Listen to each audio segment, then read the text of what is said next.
안녕하세요. 오늘은 구속의 경륜 106번째 시간인데요. 오늘은 우리가 지난 시간에 이제 다니엘서를 연구를 이제 마쳤고, 오늘부터는 이제 요한계시록 연구를 해 보려고 하는데, 전체를 다 하려는 것이 아니고 계시록 17장에 대해서 이제 연구를 해 보려고 합니다. 이 다니엘서와 요한계시록은 마치 마지막 사건들을 다루는 상하권의 책과 같은데요. 계시록은 매우 난해한 표상과 상징들로 되어 있지만, 이미 다니엘서를 연구한 사람들이라면 그렇게 난해하지만은 않을 것입니다. 왜냐하면 이미 1844년 당시 재림 선구자들에 의해서 대부분의 계시들은 부지런히 연구되고 설명되었기 때문입니다. 그런데 이 요한계시록 17장과 18장은 아직도 난해한 부분으로 남아있는 부분들이 있는데요. 그래서 오늘부터 이 계시록 17장을 연구해 보고자 하는데요.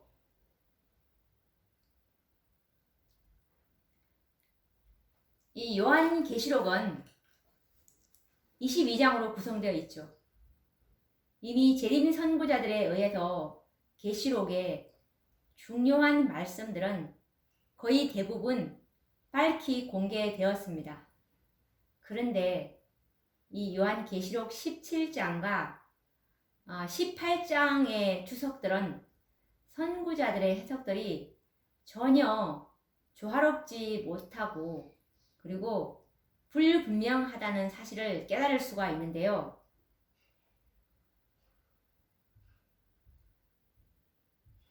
시기적으로 볼 때 아직 이 예언의 비밀은 나중에 나타나야 하기 때문에 그렇습니다.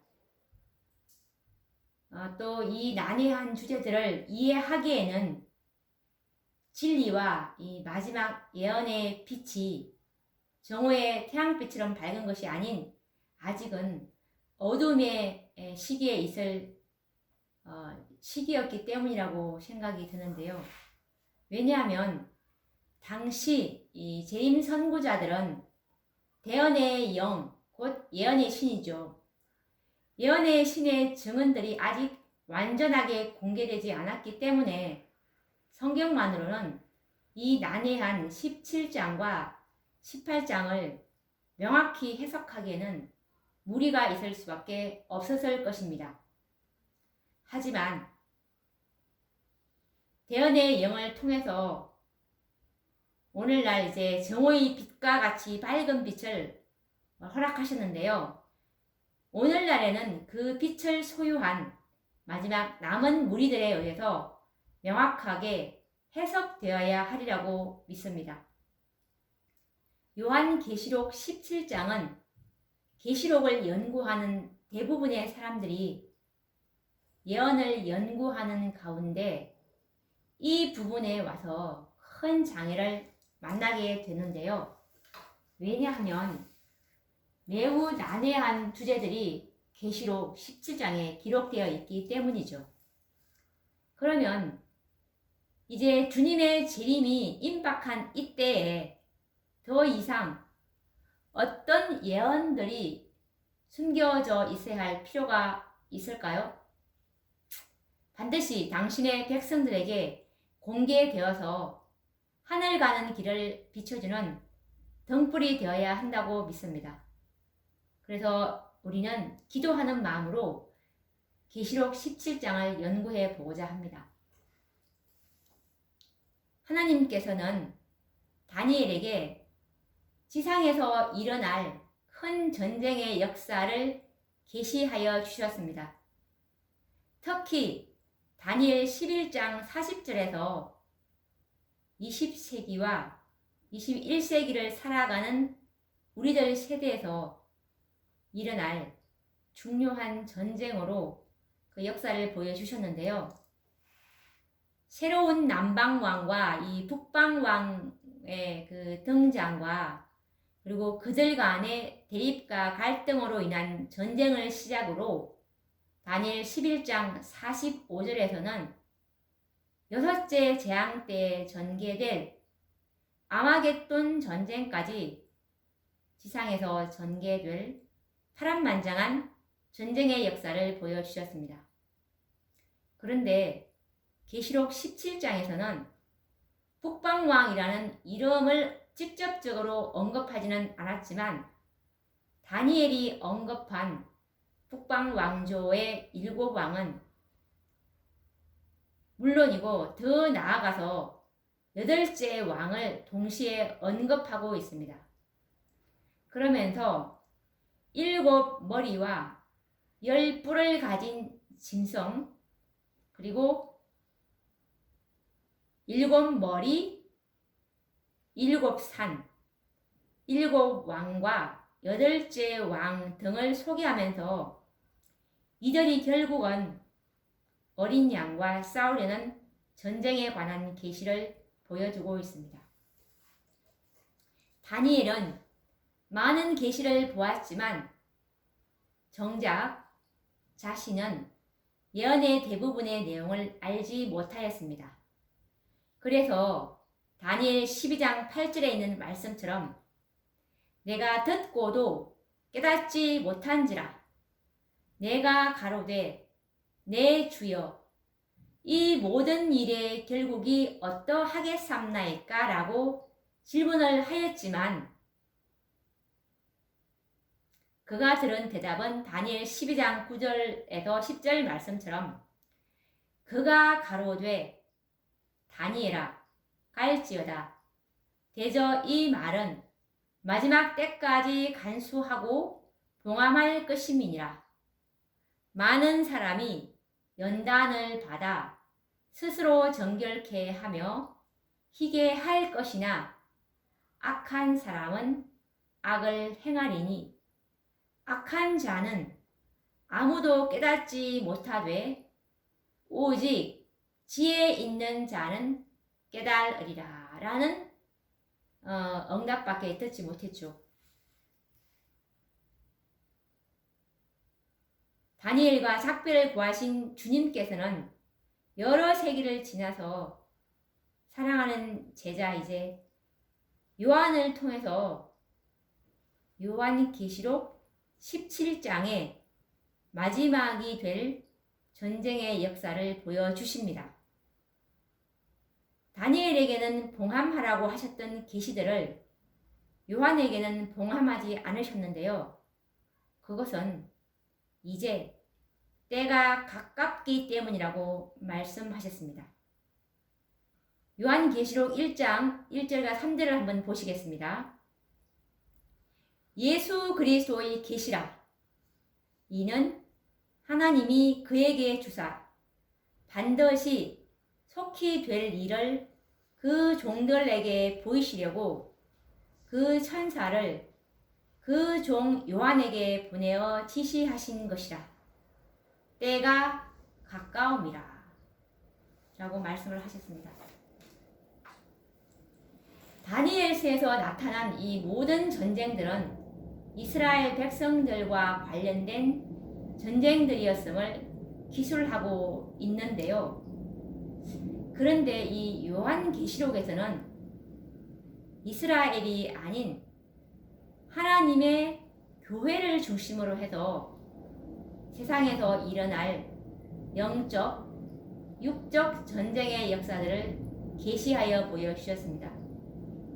이 전쟁들이 교회에 미칠 영향들을 알려주시기 위해서 주님께서는 당신의 종 요한을 통해서 중요한 기회를 보내셨습니다.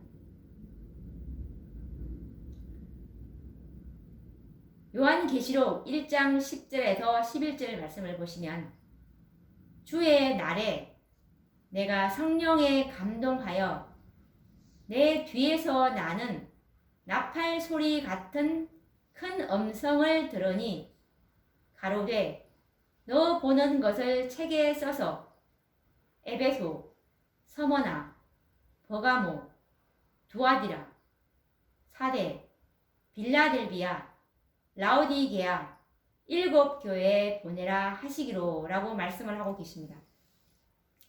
사단이 하늘에서 하나님을 대적하여 일으킨 최초의 전쟁이 이제 요한계시록 12장 7절에 기록이 되어 있죠.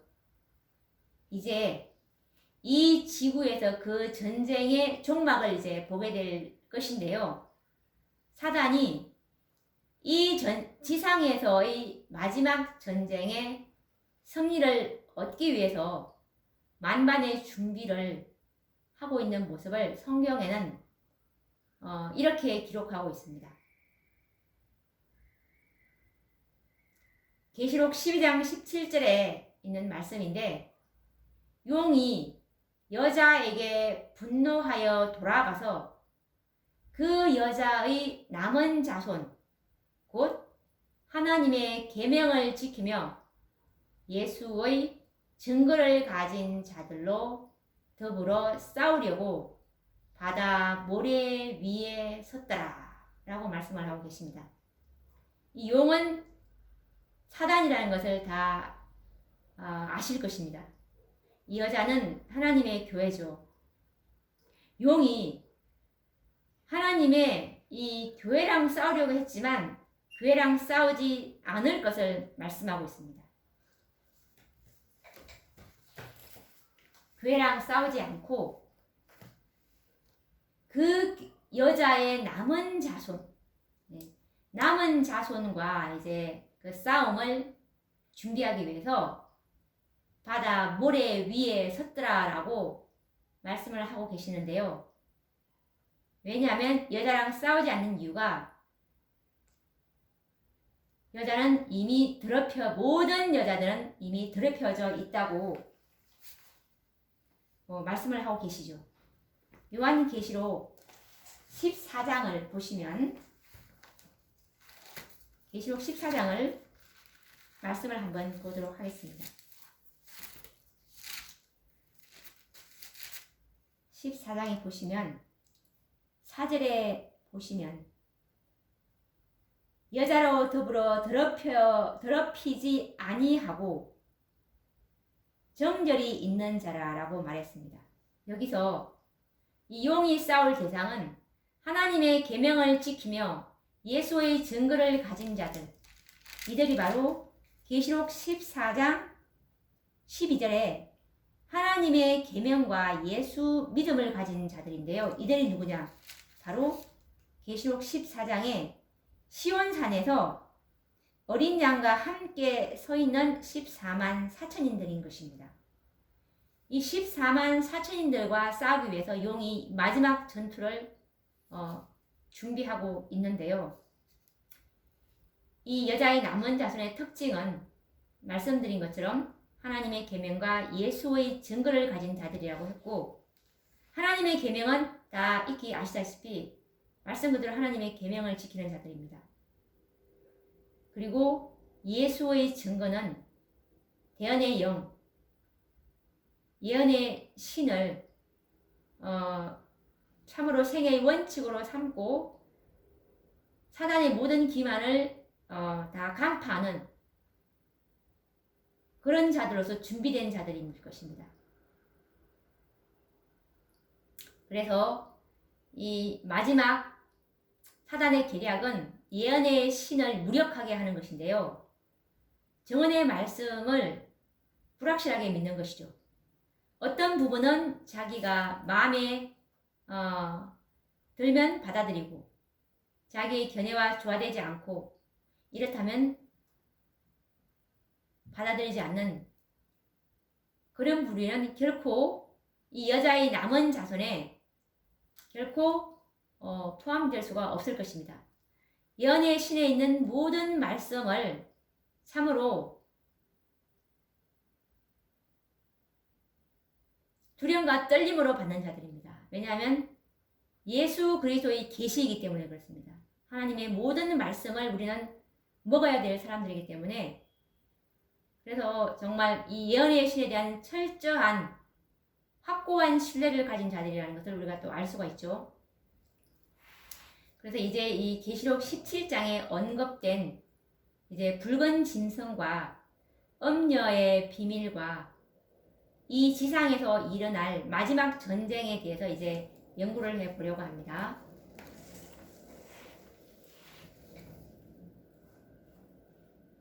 우선 이 요한계시록 17장에 대한 개요를 먼저 좀 보고서 하나하나씩 연구해 보려고 하는데요. 우선 요한계시록 17장 1절부터 3절을 한번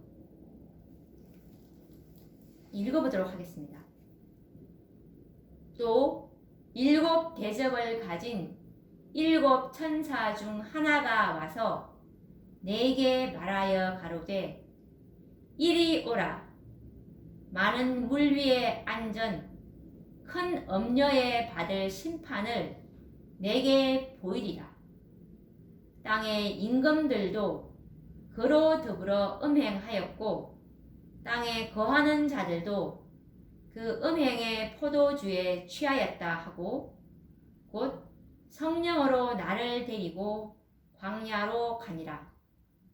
내가 보니 여자가 붉은 빛 짐승을 탔는데 그 짐승의 몸에 참남된 이름들이 가득하고 일곱 머리와 열 뿔이 있으며 라고 지금 이렇게 말씀을 하고 계시는데 한번 우리가 연상법을 이용해서 한번 그림을 한번 그려보시기 바랍니다.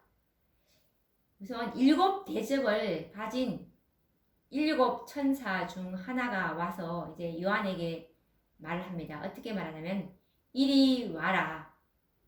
그래서 내가 너 요한한테 많은 무리에 앉은 큰 음녀의 그 받을 심판을 내가 너한테 보여주겠다. 그러면서 땅의 임금들도 음녀로 더불어 이제 음행했고 그리고 땅의 임금뿐 아니라 땅에 거하는 자들도 그 음녀가 주는 그 음행의 포도주에 취했다. 그러면서 이제 또 성령으로 요한을 데리고 어디로 가냐면 이제 광야로 갑니다. 그래서 요한이 보니까 이제 광야로 가서 보니까 그 여자는 음녀죠. 그 음녀가 붉은 빛 짐승을 타고 있는 것을 보게 됩니다. 광야에서 요한이. 그래서 그 음녀가 타고 있는 붉은 빛 짐승의 몸에 참남된 이름들이 가득하고 그리고 그 붉은 빛 짐승에게 일곱 머리와 열 뿔이 있는 것을 이제 보여주는 계시예요. 그래서 이 계시록 17장은 음녀가 받을 심판과 붉은 짐승의 비밀을 폭로하는 이야기가 그 핵심 내용인데요. 그리고 이 계시록 17장은 일곱 대접을 가진 일곱 천사 중 하나가 와서 요한에게 계시를 보여주고 있는 것을 우리가 확인을 했는데 이 일곱 대접을 가진 천사는 어떤 천사냐면 하나님께로부터 이제 명령을 받고 이 땅에 마지막 재앙인 7재앙을 내리는 천사들인 것입니다. 그래서 이 요한계시록 17장은 7재앙, 7재앙과 관련이 되어 있음을 우리가 인지하면서 연구해야 할 것입니다. 특별히 이 엄녀는 이제 법안권인데요. 이 엄녀가 받을 재앙과 멸망을 설명하고 있고 동시에 엄녀가 타고 있는 붉은 짐승의 정체와 비밀을 폭로하고 있습니다. 이 두 존재인 음녀와 붉은 짐승의 그 관계를 이해하지 못하면 하나님의 구속의 경륜을 올바르게 이해하는 일이 어려워집니다. 그래서 요한계시록 17장의 핵심을 깨닫고 구속의 경륜에 대한 선명한 이해력을 얻기 위해서는 먼저 이 본문에 나와 있는 그 성경을 자세히 그리고 여러 번 읽어보기를 권하는 바입니다. 왜냐하면 엄녀와 붉은 짐승의 관계를 우리가 확실히 이해하기 위해서 그런데요. 이 엄녀와 붉은 짐승은 서로 다른 존재 같으면서도 한편 동일한 것 같기도 해서 매우 혼란스럽기 때문입니다. 그래서 반드시 계시록 17장을 직접 보면서 붉은 짐승과 엄녀와의 관계, 그리고 8째 왕이면서 7 중에 속한 그 비밀을 이제 연구를 해 보기로 하겠습니다. 17장을 요한계시록 17장을 본문을 읽으셨다면 한번 이 본문을 한번 요약을 해 보도록 하겠습니다. 계시록 17장 1절을 보시면 엄녀가 받을 심판에 대해서 나오죠. 계시록 17장 1절은 엄녀가 받을 심판에 대해서 말씀을 하고 계시는데 한번 우리가 계시록 17장 한번 끝까지 한번 읽어볼까요? 이 부분은 참으로 이 마지막 교회 하나님의 늦은 비를 받을 완전한 진리를 보유한 마지막 큰 외침을 할 그 교회에게 그 교회는 하나님께서 이끄시고 계시는 그 교회는 오직 한 곳인데요. 하나님의 구속의 경륜을 완전하게 계시하는 교회는 한 곳인데 그 곳에서만 이 요한계시록 17장을 정확하게 풀 수가 있습니다. 자, 그러면 요한계시록 17장을 한번 읽어보도록 하겠습니다. 읽어보면서 정리를 하도록 하겠습니다. 17장 1절에 보시면 아까 읽어드렸지만 한 번 더 읽어보도록 하겠습니다. 또 7 대접을 가진 7 천사 중 하나가 와서 내게 말하여 가로되 이리 오라. 많은 물 위에 앉은 큰 엄녀에 받을 심판을 내게 보리라 라고 말하는 것처럼 17장 1절은 엄녀가 받을 심판에 대해서 말씀하고 있죠. 그리고 2절을 보시면 땅의 임금들도 그로 더불어 음행하였고 땅에 거하는 자들도 그 음행의 포도주에 취하였다 하고 2절에 보시면 2절은 그 엄녀 여자가 땅의 모든 임금들과 음행하였고 그리고 그 음행의 포도주에 땅의 임금과 땅에 거하는 자들이 취하였다고 말씀하고 있죠. 그리고 3절을 보시면 곧 성령으로 나를 데리고 광야로 가니라. 내가 보니 여자가 붉은빛 짐승을 탔는데 그 짐승의 몸에 참남된 이름들이 가득하고 7 머리와 10 뿔이 있으며 라는 말씀에서 이 엄녀가 이 붉은빛 짐승을 이제 타고 있고 그 짐승의 몸에 참난된 이름이 가득하고 7 머리와 그리고 그 짐승에게 10 뿔이 있음을 우리가 알 수가 있습니다. 그리고 4절을 보시면 그 여자는 자줏빛과 붉은빛 옷을 입고 금과 보석과 진주로 꾸미고 손에 금잔을 가졌는데 가정한 물건과 그의 음행의 더러운 것들이 가득하더라. 그래서 이 엄녀가 이 로마 법왕권이죠. 자줏빛과 붉은빛 옷을 입고 있는 그 엄녀의 모습, 그리고 금과 보석과 진주로 꾸미고 있습니다.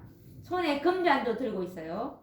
그리고 가정한 물건과 그 음행의 더러운 것들이 가득한 이 엄녀의 엄탕스러운 모습과 매우 부유해 보이는 모습을 묘사하고 있습니다. 그리고 5절에 보시면 그 이마에 이름이 기록되었으니 비밀이라 큰 바벨론이라 땅의 엄녀들과 가정한 것들의 엄이라 하였더라. 5절은 엄녀의 이마에 이름이 기록되어 있는데 이 엄녀의 이름들이 뭐냐면 비밀이고 그리고 큰 바벨론이고 땅의 엄녀들의 엄이라고 말씀하고 있습니다. 그리고 6절에 보시면 또 내가 보매 이 여자가 성도들의 피와 예수의 증인들의 피에 취한지라. 내가 그 여자를 보고 기이히 여기고 크게 기이히 여기니. 6절에 보시면 이 엄녀가 성도들의 피와 예수의 증인의 피에 취했다고 말씀하고 계시죠. 7절에 보시면 천사가 가로되 왜 기이히 여기느냐. 내가 여자와 그의 탄바 7 머리와 10뿔 가진 짐승의 비밀을 내게 이르리라. 그래서 이 천사가 지금 이제 요한한테 이 여자 엄녀와 그리고 엄녀가 타고 있는 그 붉은 짐승의 비밀을 이제 보여주겠다고 말씀하고 계시죠. 8절에 보시면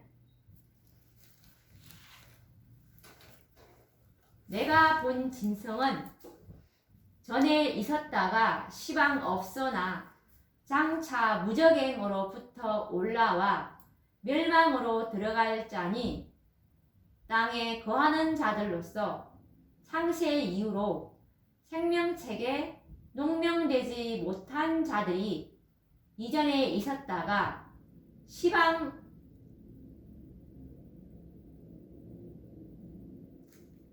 없어나 장차 나올 짐승을 보고 기이히 여기리라. 이제 이 붉은 짐승의 비밀을 공개하는데요. 붉은 짐승의 비밀은 전에는 있었고 그런데 시방은 없고 그리고 장차 무적행에서 나와서 멸망으로 들어갈 것이라고 그 비밀을 말씀하고 공개를 하고 있는데요. 9절은 지혜 있는 뜻이 여기 있으니 그 7 머리는 여자가 앉은 7 산이요. 그러니까 이 짐승의 이 붉은 짐승이 7 머리와 10뿔이 있었잖아요. 근데 이 7 머리는 여자가 앉은 7 산이라고 말씀하고 있고 10절에 보시면 또 7 왕이라 5은 망하였고 또 하나는 있고 다른 이는 아직 이르지 아니하였으나 이러면 반드시 잠깐 동안 계속하리라. 이 7 산을 9절에서 말한 7 산을 7 왕이라고 말씀하고 있습니다. 7 왕 중에서 이 5은 7 왕을 공개하고 있는데 5은 망했다고 하고 있고 그리고 하나는 있다고 합니다. 그리고 다른 이 7째죠. 7번째 왕은 아직 이르지 아니하였으나 이러면 반드시 잠깐 동안 하겠다고 말씀하고 있습니다. 이 7째가 그렇죠? 7째가 잠깐 동안 이제 그 왕 노릇을 하겠다는 뜻이죠. 11절에 보시면 전에 있었다가 시방 없어진 짐승은 8째 왕이니 7 종에 속한 자라. 저가 멸망으로 들어가리라. 이 11절에 보시면 전에 있었다가 시방 없어진 짐승. 이 붉은빛 짐승을 말하고 있는데요. 이 붉은빛 짐승은 8째 왕이라고 말하고 있습니다. 8째 왕은 7 중에 속한 자이지만 결국은 멸망으로 들어갈 것이라고 힌트를 주고 있죠. 그리고 12절에 보시면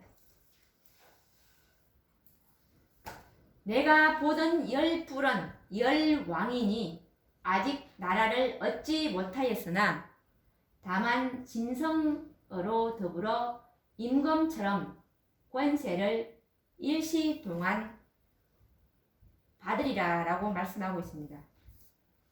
12절은 이 짐승이, 붉은빛 짐승이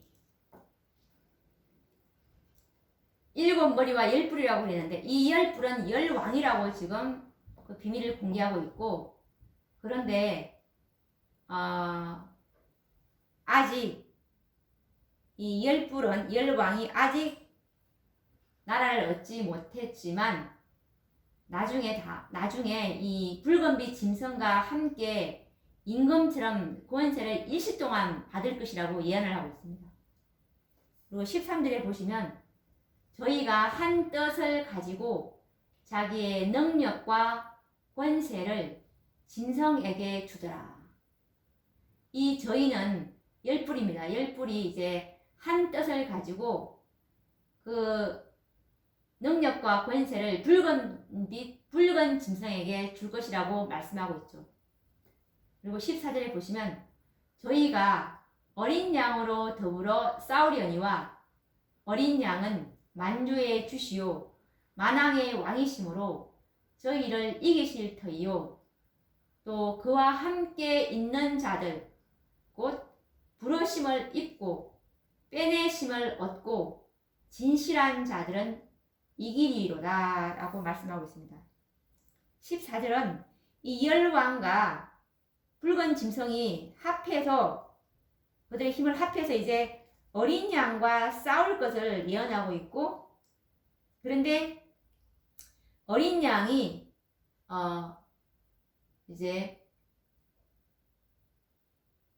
혼자서 싸우는 것이 아니라 부르심을 입고 빼내심을 얻고 진실한 자들과 함께 이 열왕과 붉은 짐승이 합세한 그 세력들과 어린 양과 그리고 그와 함께 한 이 지상에 있는 하나님의 교회겠죠. 그들과 이제 함께 이제 싸우는 장면인데 어린 양과 그와 함께 있는 자들이 이 열왕과 붉은 짐승으로 더불어 이제 승리하는 그것을 예언한 말씀입니다. 그리고 15절에 보시면 또 천사가 내게 말하되 내가 본 바 엄녀의 안전물은 백성과 무리와 열국과 방언들이니라 라고 말씀하고 있는데, 이 엄녀는 로마 법왕권이죠.